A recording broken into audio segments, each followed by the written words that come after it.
ペッパークイーン。 So this is the Little Mix, the Search episode 4 and 5 and episode 6 review. We're all just going to lump it together in one video. We are going to be very quick with episode 4 because it wasn't memorable for me. This episode focused on the vocal instrument band that happened to be co-ed. So when the audition process started, it seemed like everyone had a folksy vibe or a rock vibe. And bro, let me tell you, everyone played a guitar and like 2 people played keys. Like the redundancy was too much. The only 2 contestants that really caught my attention was Dia.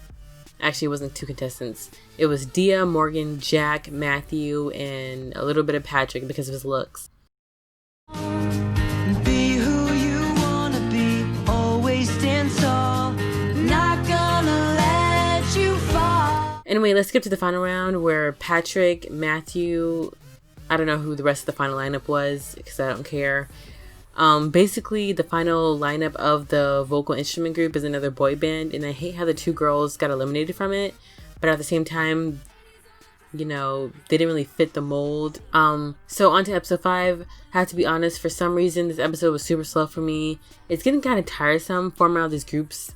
Thank God it's almost over. Actually, at this point, it is over because the next episode will be Battle of the Bands. Thank you, Jesus. The girls mentioned in this episode that they're trying to find a little mix, and no comment. I was like, how? Like, all throughout the episode, I saw the girls that were giving attitude, but they seem to be lacking something for me. I don't know what it is, but y'all, they ain't hitting for me.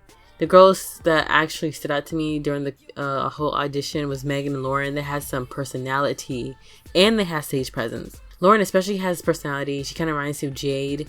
Liv reminds me of Jessie. Ellie and Megan remind me of Leanne, and maybe Ashley, I think that's how you say her name. Could be the Perry of the group. But I don't know. These girls, the best part about them is the little moments that they have together. Otherwise, I don't get much else from them. The final stage performance was pretty good. But then again, it was also lackluster at the same time. Which is why I was surprised that their video from the BBC made 100,000 views in like 3 days. When I saw better performances and they reached those numbers in like a week or so. That's not what we want. That's not what we want. Okay. I don't know why. I just don't know why. So on to episode 6. This is the hip hop and R&B group episode. I was a little bit more hopeful for this episode because of the genres. Actually, R&B is my favorite genre. So I was really excited at who they're going to put in the group.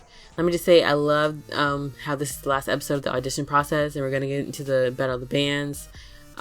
This episode had really good contestants. I really like the final lineup of the R&B and rap group. Romina is just a ball of positivity. She's giving me Missy Elliott and Lizzo vibes. Eden reminds me of Lauryn Hill. Versette and Ashley are great rappers that have great chemistry with one another. I also love how diverse the group is. Romina is Middle Eastern, and Ashley, I think, is black along with Eden, but I'm assuming this, so I really just don't know. And Versailles could be Middle Eastern too, but I forgot what it was. I can honestly say that I haven't seen a group like this, you know? And when they performed, they were fire.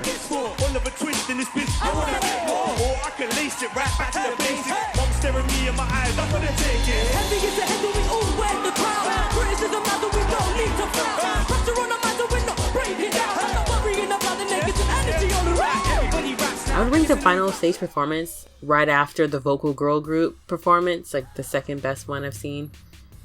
And in fact, let me just go ahead and rank all the groups all together now before they get to the Battle of the Bands. So first up is the girl vocal group. They have first place. Second place is the rap R&B group. Third place is the boy band. Fourth place is the girl dance group. Fifth place is the mixed group.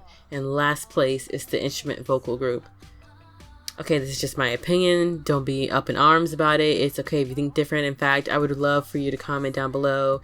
Describe to me your rankings. And I would also like to mention a couple of things. In these past 2 episodes, the girls haven't been on the same page sometimes. And we've seen for the first time them having differing opinions. And it was refreshing. It beats them being sorrowful every time they have to reject someone. I mean, the first couple of clips, I get the editors should really cut out a lot of these scenes because it's really getting annoying. Like, they're crying every time they say no to someone. It's too much. And also, I would like to touch on one scene in particular. Did anyone else find this perplexing? Like, maybe this song reminded them of something sensitive because their vocals definitely weren't giving it to me. You know what I mean? Like, they weren't hitting. So, I don't know. Thank you for watching my review. If you disagree with me, please put in your 2 cents in the comments down below. Like, subscribe, all that good stuff. Goodbye.